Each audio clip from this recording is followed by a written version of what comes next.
beberapa lagi yang lain. Langsung aja. Jadi secara garis besar gitu itu ada 6 lembaga sosial yang memang ada di sekitar kita gitu ya. Yang pertama ada lembaga keluarga. Nah, lembaga keluarga itu merupakan lembaga sosial yang paling kecil, unit paling kecil yang terbentuk itu biasanya atas dasar pernikahan atau suatu hubungan darah antar individu. Kayak misalkan kalian nih, kalian masing-masing berasal dari keluarga masing-masing gitu ya. Nah, itu ada itu kalian itu termasuk berasal dari sebuah lembaga sosial gitu. Kenapa sih sebuah keluarga gitu ya itu bisa disebut lembaga? Ada yang tahu gak kira-kira? Asal aja coba, mungkin ada di dalam ide-idenya gitu kira-kira. Kenapa sih keluarga itu bisa disebut sebagai lembaga? Unit terkecil dari masyarakat. Boleh. Ada lagi yang lain?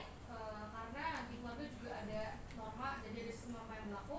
Oke, betul banget Dela. Jadi keluarga itu bisa disebut lembaga gitu ya, karena di dalam keluarga itu ada aturan-aturan gitu yang harus dipatuhi oleh anggotanya, kayak dari anak-anaknya, dari misalkan dari orang tua itu sendiri kan juga ada aturannya gitu ya. Itu harus diaturi, harus dilakukan gitu ya. Nah, contohnya apa? Kayak misalkan kalian masih dalam masa remaja ya, masih sekolah gitu. Jadi kalian masih harus mungkin sama orang tuanya kamu harus belajar gini. Kamu nggak boleh main HP sampai malam atau gimana karena masih dalam masa remaja. Itu kan ada aturan-aturan yang memang harus dipenuhi gitu. Nah, terus ada juga lembaga pendidikan. Nah, lembaga pendidikan ini merupakan lembaga sosial primer yang juga diakui oleh masyarakat gitu. Karena memang lembaga ini tuh sangat berpengaruh dalam kehidupan masyarakatnya.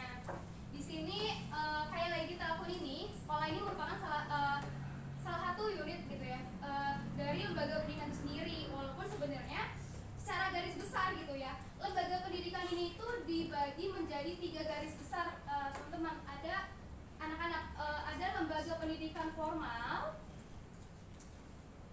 non formal, dan juga informal.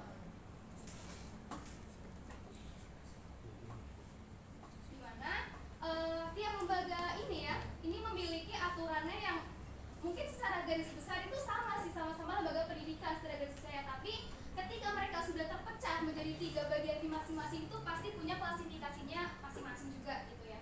Ada perbedaannya masing-masing. Selanjutnya ada lembaga ekonomi gitu. Lembaga agama. Jadi agama itu kita kan hidup di Indonesia ya, anak-anak.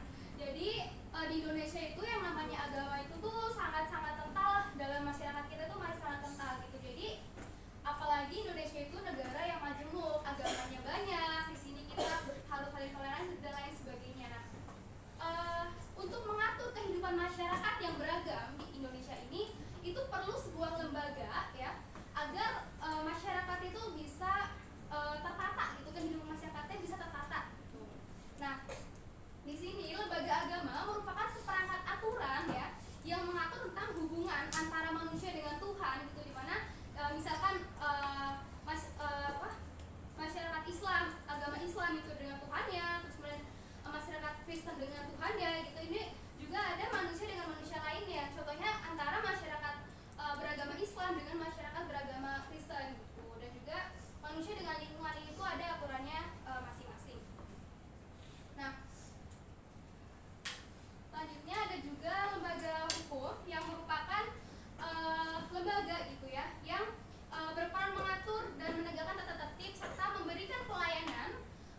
nggak bisa terlepas ya dari kehidupan kita gitu, karena memang lembaga ini mengatur tentang kekuasaan pada negara yang mewujudkan kebaikan untuk rakyat gitu ya.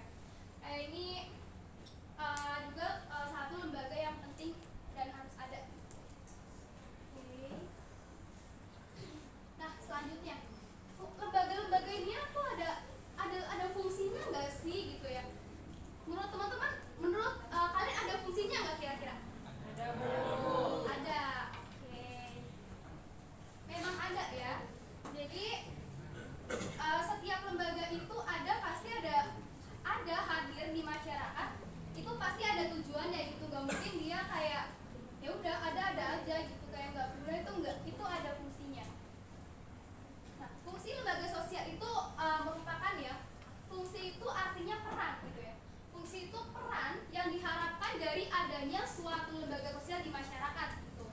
Kayak secara garis besar gitu ya. Ada 3 fungsi dari lembaga sosial di masyarakat. Yang pertama, lembaga sosial itu tuh memberikan pedoman pada anggota masyarakat tentang bagaimana setiap individu harus bersikap dalam menghadapi masalah yang muncul dan berkembang di masyarakat. Karena kan kita dalam kehidupan sehari-hari itu pasti ada dinamikanya ya. Jadi itu ini menjadi sebuah pedoman.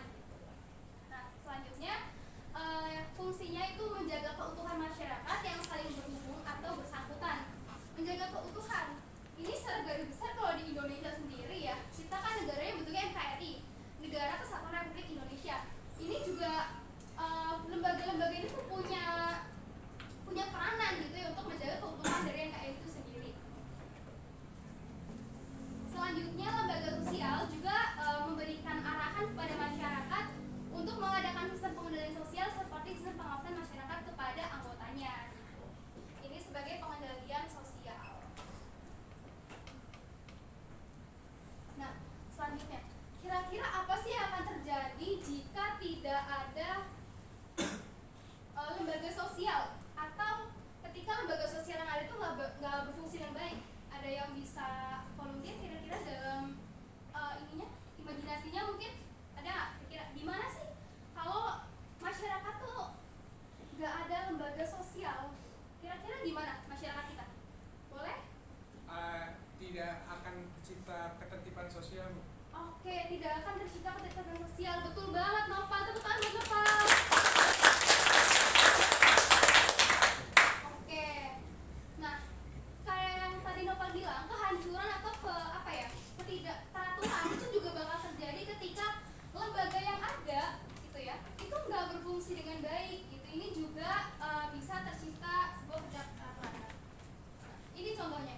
Ini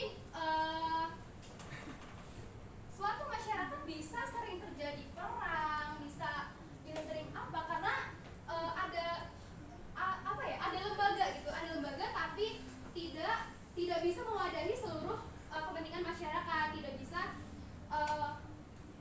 melaksanakan fungsi dia dengan baik. Jadi akan ada yang namanya kehancuran atau ketidakteraturan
menit lagi ya, anak-anak. Ya Bu, siap. Ya Bu.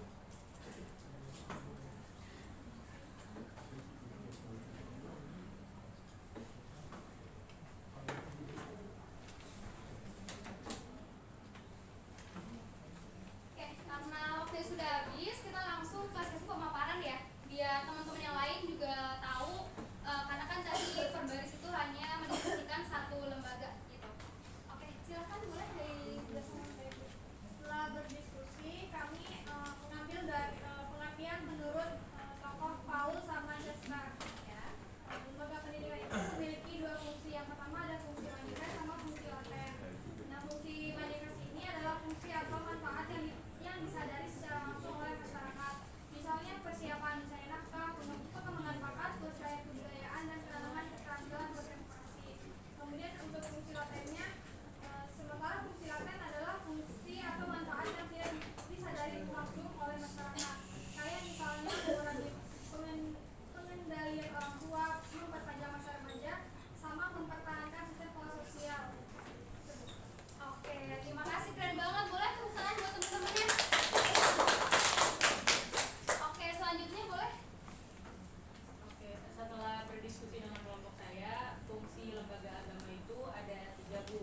Nah, yang pertama kohesi sosial, yang artinya agama bisa menyatukan orang-orang melalui simbol, nilai, dan norma yang ada di dalamnya. Lalu yang kedua ada kontrol sosial, maksudnya agama bisa mengawasi setiap perilaku seseorang agar sesuai dengan norma-norma agama yang berlaku, dan ketika ada yang melanggar itu ada sanksinya Bu. Nah, terus yang ketiga tujuan kehidupan manusia. Lembaga agama dapat menyediakan tujuan kehidupan manusia, yang artinya agama itu bisa menjadi pedoman bagi manusia untuk bisa sukses atau selamat di dunia dan akhirat. Oke, keren banget. Boleh tepuk tangan teman-teman. Oke, selanjutnya boleh yang lembaga ekonomi ya, silakan. Hasilnya. Oke Bu, jadi itu tadi hasil diskusi kita yang kalau lembaga ekonomi itu adalah lembaga yang mengatur hubungan antar manusia dalam memenuhi kebutuhan hidup sehari-hari untuk mencapai kesejahteraan Bu. Betul? Secara khusus itu lembaga ekonomi itu adalah memberikan pedoman bagi melakukan upaya pemenuhan kebutuhan yang didukung oleh 3 kegiatan utama Bu, yaitu produksi, distribusi, sama konsumsi Bu. Oke, keren banget nih. Boleh tepuk tangannya. Keren Goji, keren banget Goji. Oke, selanjutnya yang terakhir boleh dari lembaga hukum, silakan. Baik, saya Laila Putraisya izin mewakilkan kelompok untuk memaparkan mengenai lembaga hukum. Fungsi lembaga hukum ini terbagi menjadi 4 bagian. Yang pertama itu melindungi hak asasi manusia seperti hak hidup, bebas, merdeka,